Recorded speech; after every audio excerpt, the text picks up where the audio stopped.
Hey ladies, I wanted to come on real quick. I left the hospital, what is it, 4 o'clock? So I was scheduled for 1:30.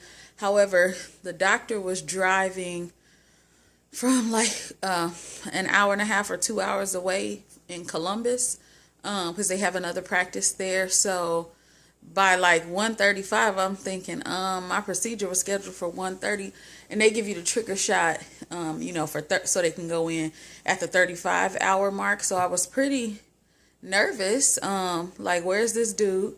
Then all of a sudden they're like, the doctor's here. Then of course they want to rush me.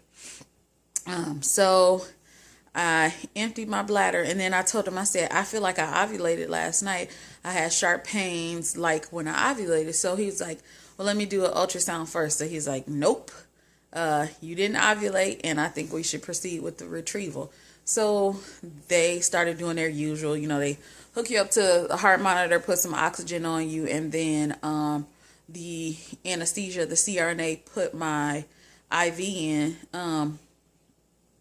They're a little light on anesthesia this time, because the last retrieval I had in August, which was at a different clinic, I was completely out.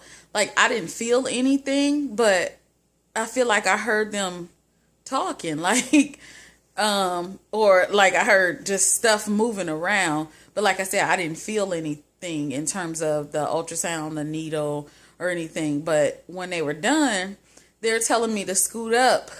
I'm completely out of it. So next thing I know, I feel the doctor pushing one end and the CRNA pulling me from the top.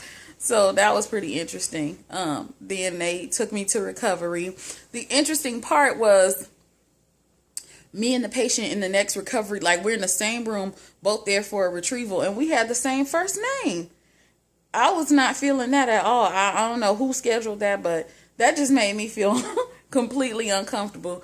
Don't make any mistakes, people, with my little precious cargo. But anyway, so you guys know I have diminished ovarian reserve. So there was one egg in that follicle, which we already talked about. But here's the kicker. So the way my insurance works is they will not pay to do mini IVF where you bank the embryos. Whatever you get and is fertilized, for them to pay, it has to be transferred. So I came on to ask you ladies for prayer for fertilization, and we'll get the fertilization report of our one egg tomorrow. Prayerfully, it is an embryo tomorrow, okay? So the embryologist came in and talked to me. He's a very pleasant guy. He said he would do his best to try to help us out. So you ladies pray. Tomorrow we will know if that one egg fertilized. And with one embryo, they prefer a 2 or a 3-day transfer to get it back into the uterine environment. They say it will do best actually in my uterus. So tonight I start the progesterone and oil. The needles just look like they hurt.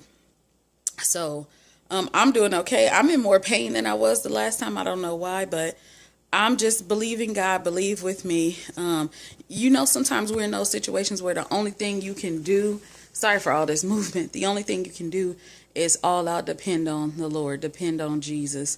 And before I went, I was so scared I ovulated. And then the Lord gave me a few words: stand still and see the salvation of the Lord. So it helped me a little bit to calm down and know whatever is going on here, God is in control of it. So one egg, pray that becomes an embryo tomorrow, and pray that it safely lands in my uterus on Saturday and Sunday. Okay, ladies, talk to you later. Bye.